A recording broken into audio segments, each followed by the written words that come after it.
जी हाँ, नमस्कार। आपका हमारे इस चैनल पर हार्दिक स्वागत है। उत्तर प्रदेश में OBC vote bank Uttar Pradesh की राजनीति तय करने वाला है। किसकी बनेगी सरकार, क्या कुछ होने वाला है, ओबीसी वोट बैंक का संपूर्ण हाल आपको इस वीडियो के माध्यम से बताएंगे। कृपया ध्यान से इस वीडियो को शुरू से अंत तक देखिएगा। अगर आपने हमारे इस चैनल को सब्सक्राइब नहीं किया तो अभी कर लें, क्योंकि सबसे सटीक सबसे पहले जानकारी दे दी जाती है। कमेंट करके जरूर बताइएगा कि अब की बार यूपी में किसकी बनेगी सरकार। आपको पता है कि मोदी सरकार ने ओबीसी आरक्षण से संबंधित संशोधन करके सबसे बड़ा दांव खेल दिया है। नीट में जहां 27% आरक्षण की व्यवस्था कर दी है और ओबीसी सूची में शामिल करने के लिए राज्य सरकार को भी बड़ी जिम्मेवारी दे दी है, जिसके कारण भाजपा फुल फॉर्म में आ चुकी है।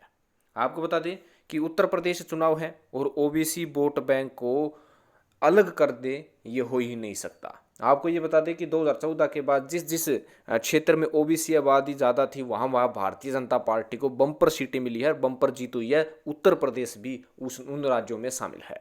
अब उत्तर प्रदेश के ओबीसी वोट बैंक जो 43% है, और ओबीसी वोट बैंक में कई छोटी छोटी पार्टियां अलग अलग जाति वाइज भी बनी हुई है, जिसमें आपको पता है कि चाहे निषाद पार्टी हो, चाहे फिर ओम प्रकाश राजभर की पार्टी हो, एसबीएसपी महान दल हो, या अनुप्रिया पटेल की पार्टी हो। यानी कई ऐसी पार्टी है जो ओबीसी वोट बैंक के साथ साथ अन्य जातियों पर अपना सीधे तौर पर निशाना साध रही है।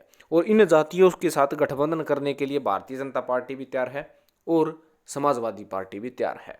अगर हम बात करें वो सिर्फ ओबीसी वोट बैंक का, तो ओबीसी वोट बैंक 41 से 42% है। टोटल सीटें होती है 150।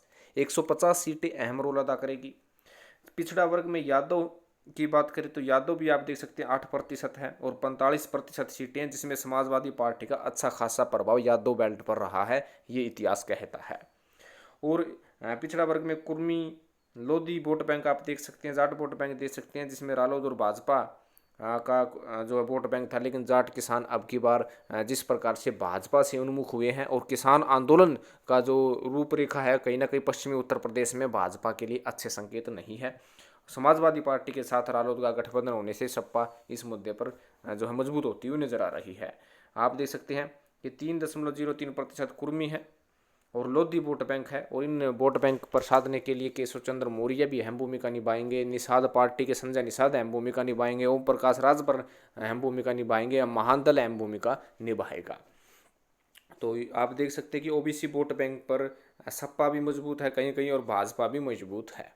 लेकिन आपको संपूर्ण टिकट से संबंधित आपकी जानकारी दे दें कि ओबीसी वोट बैंक को सबसे ज़्यादा टिकटें कब किसने पिछले चुनाव में दी। बसपा ने 403 सीटों में से 113 सीटों पर ओबीसी जो है उम्मीदवार उतारे थे, और कांग्रेस पार्टी करीब 110 ओबीसी उम्मीदवार उतारे थे। भारतीय जनता पार्टी का जो गठबंधन है उन्होंने 128 आप देख सकते हैं कि ओबीसी उम्मीदवार उतारा था, और जिसके कारण ओबीसी वोट को साधने में महत्वपूर्ण भूमिका भाजपा की रही। और समाजवादी पार्टी 119 ओबीसी जो है कह सकते हैं कि उम्मीदवारों को मैदान में उतारा था। सपा के लिए ओबीसी वोट बैंक इसलिए महत्वपूर्ण है कि यादव भी ओबीसी में आते हैं और यादव का बहुत ज़्यादा वोट बैंक समाजवादी पार्टी को मिलता है। और उसके सिवाय जो अलग है, जो अलग वोट बैंक है, कुर्मी लोधी निषाद या अन्य वोट बैंक है, उनको मजबूती करने के लिए समाजवादी पार्टी छोटे छोटे दलों के साथ गठबंधन करने के लिए तैयार भी है। लेकिन यादव पॉलिटिक्स की बात करें तो 5 बार यादव की यहाँ पर सरकार बनी है। 4 बार सीएम एक ही परिवार के रहे हैं, जिसमें राम नरेश यादव हो, मुलायम सिंह यादव हो, अखिलेश यादव सीएम बने हैं। इटावा, एटा, मैनपुरी, फर्रुखाबाद जैसे जिलों में यादव बहुल है। सपा के पास सबसे ज़्यादा यादव वोट बैंक है। यूपी में 8% के लगभग यादव मतदाता है। लेकिन समाजवादी पार्टी को डर है कि अगर प्रगतिशील समाजवादी पार्टी अखिलेश यादव के चाचा जो है अलग होकर चुनाव लड़ते हैं, तो यादव वोट बैंक 2 भागों में डिवाइड हो सकता है, जिससे बड़ा नुकसान समाजवादी पार्टी को 2017 की तरह हो सकता है। लेकिन भारतीय जनता पार्टी ने आरक्षण की व्यवस्था करके ओबीसी वोट बैंक पर अपने आप को सही सेटल साबित करने के लिए आगे आ रही है, और इसका फायदा भी बीजेपी को होते हुए नजर आ रहा है। बताया जा रहा है कि ओबीसी का वोट बैंक अब की बार फिर से महत्वपूर्ण भूमिका निभाएगा, टर्निंग पॉइंट साबित होगा। अगर ओबीसी वोट बैंक जो 42 से 45% है, अगर बीजेपी बताया जा रहा है कि 30% वोट बैंक भी ओबीसी का ले लेती है, 25 से 30%, तो सरकार ओबीसी के बलबूते भाजपा की योगी सरकार फिर से आ सकती है।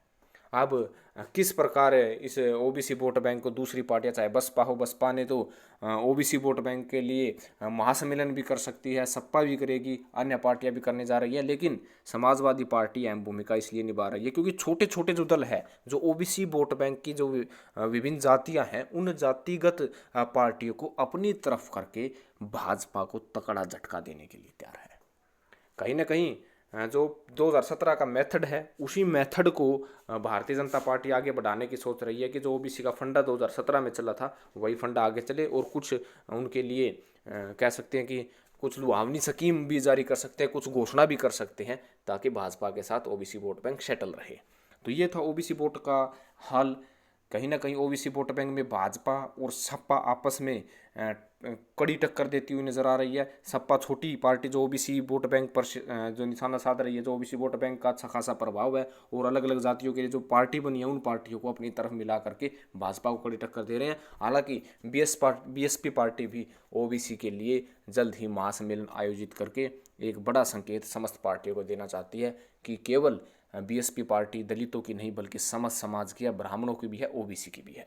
तो आगे आगे देखिए होता है क्या। ओबीसी वोट बैंक का संपूर्ण हाल आपको इस वीडियो के माध्यम से बताया है। आपको कैसा लगा, आपका क्या ओपिनियन पोल है, आपकी बार किसकी बनेगी यूपी में सरकार? ज़्यादा से ज़्यादा कमेंट बॉक्स में अपनी राय रखें, चैनल को सब्सक्राइब करें।